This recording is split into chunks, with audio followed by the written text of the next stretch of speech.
ओम शांति। अव्यक्त मुरली सीरीज में आज की मुरली है 21 जनवरी 72 की। मुरली का हेडलाइन निरंतर योगी बनने की सहज विधि। जैसे 1 सेकंड में स्विच ऑन और ऑफ किया जाता है, ऐसे ही 1 सेकंड में शरीर का आधार लिया और फिर 1 सेकंड में शरीर से परे अशरीरी स्थिति में स्थित हो सकते हो। अभी अभी शरीर में आए, फिर अभी अभी अशरीरी बन गए। यह प्रैक्टिस करनी है। इसी को ही कर्मातीत अवस्था कहा जाता है।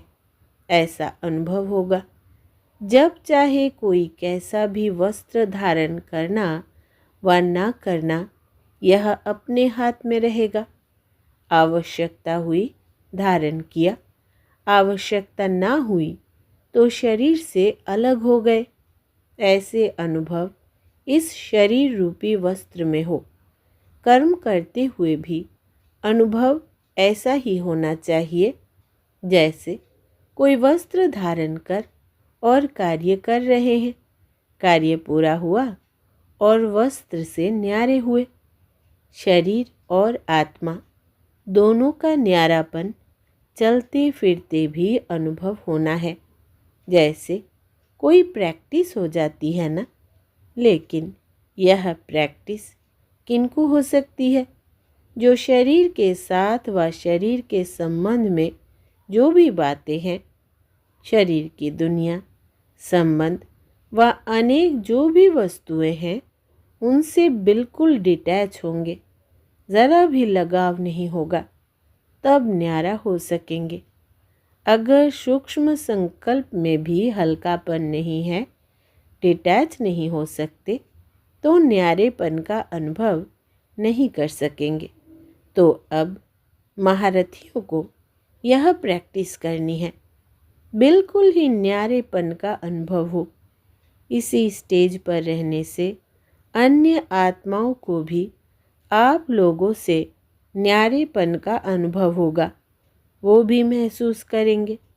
जैसे योग में बैठने के समय कई आत्माओं को अनुभव होता है ना, यह ड्रिल कराने वाले न्यारी स्टेज पर है। ऐसे चलते फिरते फरिश्तेपन के साक्षात्कार होंगे। यहाँ बैठे हुए भी अनेक आत्माओं को, जो भी आपके सतयुगी फैमिली में समीप आने वाले होंगे, उन्हों के आप लोगों के फरिश्ते रूप और भविष्य राज्य पद के दोनों इकट्ठे साक्षात्कार होंगे। जैसे शुरू में ब्रह्मा में संपूर्ण स्वरूप और श्री कृष्ण का दोनों साथ साथ साक्षात्कार करते थे, ऐसे अब उन्हों को तुम्हारे डबल रूप का साक्षात्कार होगा। जैसे जैसे नंबरवार इस न्यारी स्टेज पर आते जाएंगे, तो आप लोगों के भी यह डबल साक्षात्कार होंगे।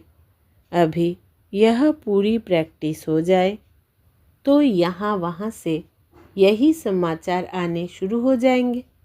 जैसे शुरू में घर बैठे भी अनेक समीप आने वाली आत्माओं को साक्षात्कार हुए ना, वैसे अब भी साक्षात्कार होंगे।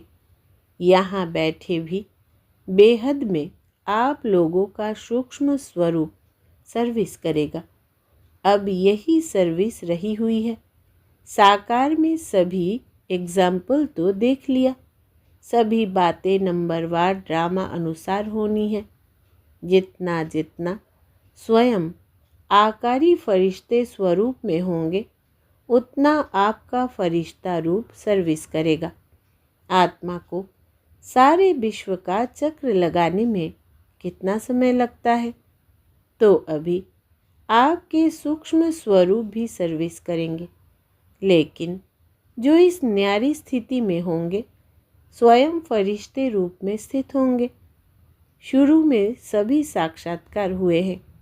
फरिश्ते रूप में संपूर्ण स्टेज और पुरुषार्थी स्टेज दोनों अलग अलग साक्षात्कार होता था। जैसे साकार ब्रह्मा और संपूर्ण ब्रह्मा का अलग अलग साक्षात्कार होता था, वैसे अन्य बच्चों के साक्षात्कार भी होंगे। हंगामा जब होगा तो साकार शरीर द्वारा तो कुछ कर नहीं सकेंगे और प्रभाव भी इस सर्विस से पड़ेगा। जैसे शुरू में भी साक्षात्कार से ही प्रभाव हुआ ना, परोक्ष अपरोक्ष अनुभव ने प्रभाव डाला, वैसे अंत में भी यही सर्विस होनी है। अपने संपूर्ण स्वरूप का साक्षात्कार अपने आप को होता है। अभी शक्तियों को पुकारना शुरू हो गया है। अभी परमात्मा को कम पुकारते हैं। शक्तियों की पुकार तेज रफ्तार से चालू हो गई है। तो ऐसी प्रैक्टिस बीच बीच में करनी है। आदत पड़ जाने से फिर बहुत आनंद फील होगा। 1 सेकंड में आत्मा शरीर से न्यारी हो जाएगी, प्रैक्टिस हो जाएगी। अभी यही पुरुषार्थ करना है। अच्छा, वर्तमान समय पुरुषार्थ की 3 स्टेज है। उन तीनों स्टेजेस से हर एक अपनी अपनी यथाशक्ति पास करता हुआ चल रहा है। वो 3 स्टेजेस कौन सी है? एक है वर्णन, दूसरा मनन और तीसरा मगन। मेजॉरिटी वर्णन में ज़्यादा है। मनन और मगन की कमी होने के कारण आत्माओं में विल पावर कम है।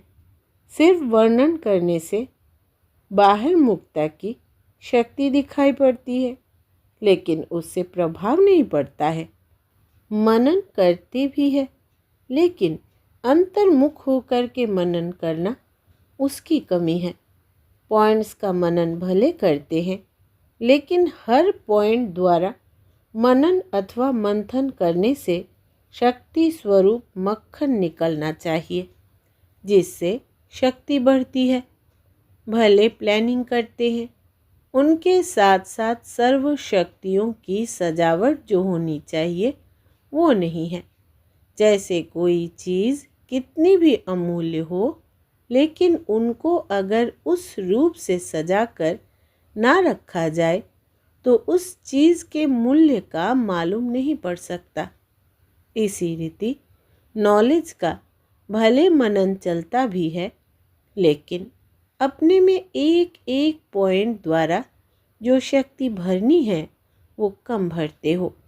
इसलिए मेहनत ज़्यादा और रिजल्ट कम हो जाती है।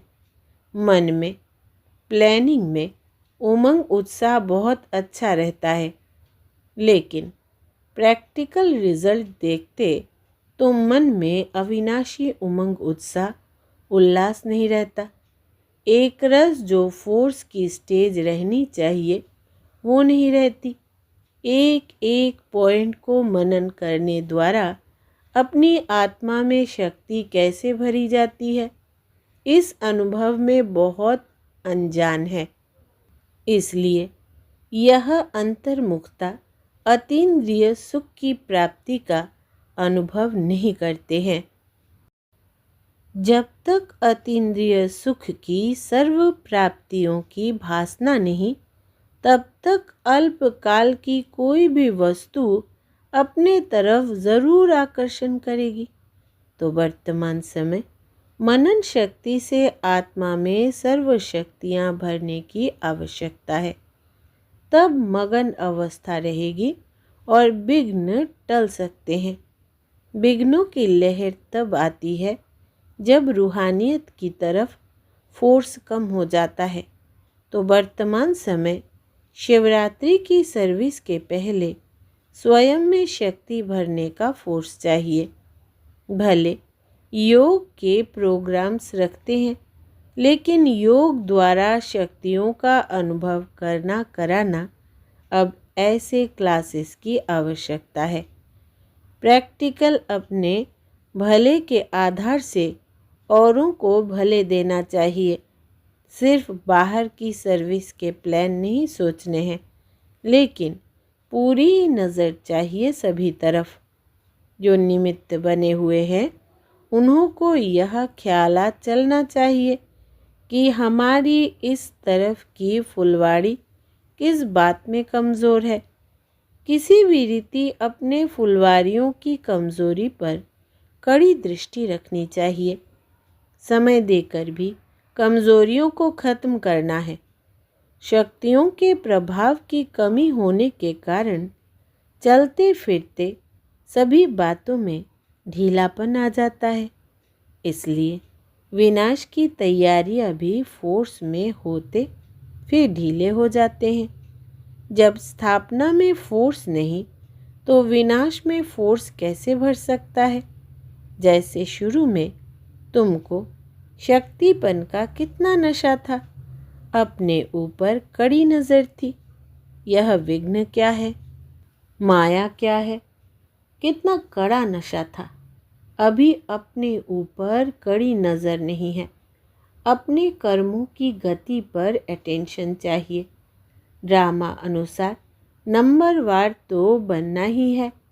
कोई ना कोई कारण से नंबर नीचे होना ही है, लेकिन फिर भी फोर्स भरने का कर्तव्य करना है। जैसे साकार रूप को देखा, कोई भी ऐसी लहर का समय जब आता था तो दिन रात सकाश देने की विशेष सर्विस, विशेष प्लान्स चलते थे। निर्बल आत्माओं को भले भरने का विशेष अटेंशन रहता था, जिससे अनेक आत्माओं को अनुभव भी होता था। रात दिन को भी समय निकाल आत्माओं को सकाश भरने की सर्विस चलती थी। भरना है तो अभी विशेष सकाश देने की सर्विस करनी है।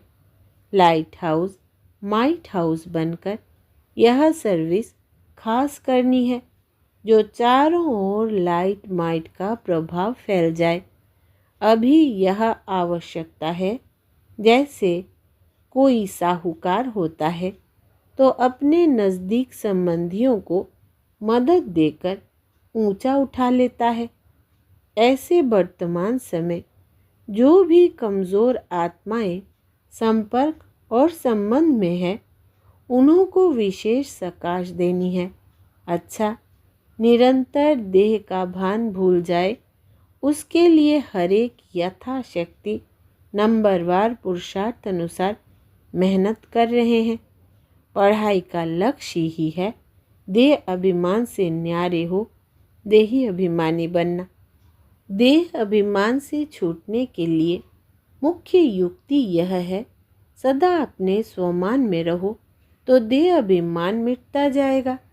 स्वमान में स्व का भान भी रहता है, अर्थात आत्मा का भान। स्वमान मैं कौन हूँ। अपने इस संगम युग के और भविष्य के भी अनेक प्रकार के स्वमान जो समय प्रति समय अनुभव कराए गए हैं, उनमें से अगर कोई भी स्वमान में स्थित रहते रहे तो देह अभिमान मिटता जाए। मैं ऊंच ते ऊंच ब्राह्मण हूँ, यह भी स्वमान है। सारे विश्व के अंदर ब्रह्मांड और विश्व का मालिक बनने वाली मैं आत्मा हूँ, यह भी स्वमान है।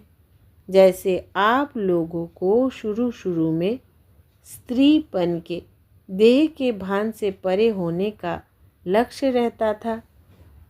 मैं आत्मा पुरुष हूँ। इस पुरुष के स्वभाव में स्थित कराने से स्त्रीपन का भान नंबरवार पुरुषार्थ अनुसार निकलता गया।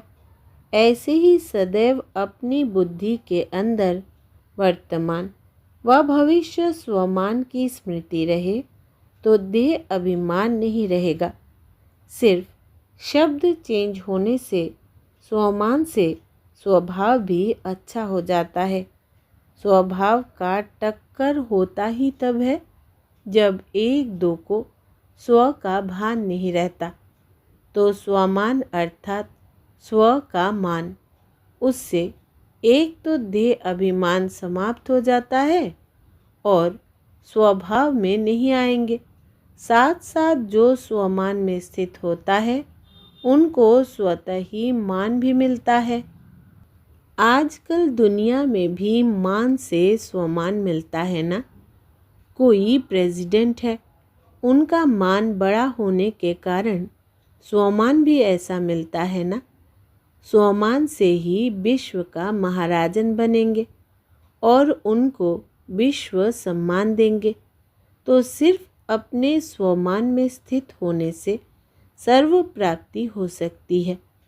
इस स्वमान में स्थित वो रह सकता है जिनको जो अनेक प्रकार के स्वमान सुनाए उसका अनुभव हो गया। मैं शिव शक्ति हूँ, यह भी स्वमान है। एक होता है सुनना, एक होता है उस स्वमान स्वरूप का अनुभव। तो अनुभव के आधार पर एक सेकंड में देह अभिमान से स्वमान में स्थित हो जाएंगे। जो अनुभवी मूर्त नहीं है, सिर्फ सुन करके अभ्यास करते ही रहते हैं, लेकिन अनुभवी अब तक नहीं बने हैं, उन्हों की स्टेज ऐसे ही होती है। एक अपने स्वमान की लिस्ट निकालो तो लिस्ट बड़ी है। उन एक एक बात को लेकर अनुभव करते जाओ तो माया की छोटी छोटी बातों में कमज़ोर नहीं बनेंगे। माया कमज़ोर बनाने के लिए पहले तो देह अभिमान में लाती है। देह अभिमान में ही ना आए तो कमज़ोरी कहाँ से आएगी। तो सभी को अपने स्वमान की स्मृति दिलाओ और उस स्वरूप के अनुभवी बनाओ। जैसे समझते हो मैं मास्टर सर्वशक्तिवान हूँ, तो संकल्प करने से स्थिति बन जाती है ना। लेकिन बनेगी उनकी जिनको अनुभव होगा। अनुभव नहीं तो स्थित होते होते वो रह ही जाते हैं। स्थिति बन नहीं सकती और थकावट मुश्किल मार्ग अनुभव करते हैं। कैसे करें, यह क्वेश्चन उठता है। लेकिन जो अनुभवी मूर्त है वो कड़ी परीक्षा आते समय भी अपने स्वमान में स्थित होने से सहज उनको कट कर सकते हैं। तो अपने स्वमान की स्मृति दिलाओ, अनुभवी मूर्त बनने की क्लास कराओ। जो आपके समीप संपर्क में आते हैं उन आत्माओं को यह अनुभव कराने का सहयोग दो। अभी आत्माओं को यह सहयोग चाहिए। जैसे साकार द्वारा अनुभवी मूर्त बनाने की सेवा होती रही है, ऐसे अभी आप लोगों के समीप जो आत्माएं हैं उन्हों की निर्बलता को, कमज़ोरियों को अपनी शक्तियों के सहयोग से उन्हें भी अनुभवी मूर्त बनाओ। चेक करो कि जिन आत्माओं के प्रति निमित्त बने हुए हैं वो आत्माएं स्वमान की स्थिति के अनुभवी है। अगर नहीं तो उन्हों को बनाना चाहिए। यह मेहनत करनी है। अगर राजधानी के समीप संबंध में आने वाली आत्माएं ही कमज़ोर होंगी तो प्रजा क्या होगी। ऐसी कमज़ोर आत्माएं संबंध में नहीं आ सकती। अब अपनी राजधानी को जल्दी जल्दी तैयार करना है। पिछली प्रजा तो जल्दी बन जाएगी, लेकिन जो राजाई के संबंध में संपर्क में आने वाले हैं उन्हों को तो ऐसा बनना है ना। ऐसा ध्यान हर एक स्थान पर निमित्त बनी हुई श्रेष्ठ आत्माओं को देना है। मेरे संपर्क में आने वाली कोई भी आत्मा इस स्थिति से वंचित न रह जाए, यह ध्यान रखना चाहिए। खुद ही अपने में कोई शक्ति का अनुभव अगर नहीं करते हैं तो औरों को क्या शक्ति दे सकेंगे। जो आत्माएं चाहती है, समीप आती है, समय देती है, सहयोगी बनी हुई है, ऐसी आत्माओं को अब माता पिता द्वारा तो पालना नहीं मिल सकती। इसलिए निमित्त बनी हुई अनुभवी मूर्तियों द्वारा यह पालना मिले। अगर यह चेकिंग रखो तो कितनी आत्माएं ऐसी शक्तिशाली निकलेंगी। आधा हिस्सा निकलेंगी जिन्होंने डायरेक्ट पालना ली है, उन्हों में फिर भी अनुभवों की रसना भरी हुई है, औरों की यह पालना होनी आवश्यक है। तो हर एक टीचर को अपने क्लास का यह ध्यान रखना चाहिए। अच्छा, पूरी मुरली में से विशेष बात, शरीर के साथ व शरीर के संबंध में जो भी बातें हैं, शरीर की दुनिया, संबंध व अनेक जो भी वस्तुएं हैं, उनसे बिल्कुल डिटैच होंगे। ज़रा भी लगाव नहीं होगा, तब न्यारा हो सकेंगे। अगर सूक्ष्म संकल्प में भी हल्कापन नहीं है, डिटैच नहीं हो सकते, तो न्यारेपन का अनुभव नहीं कर सकेंगे। अच्छा, ओम शांति।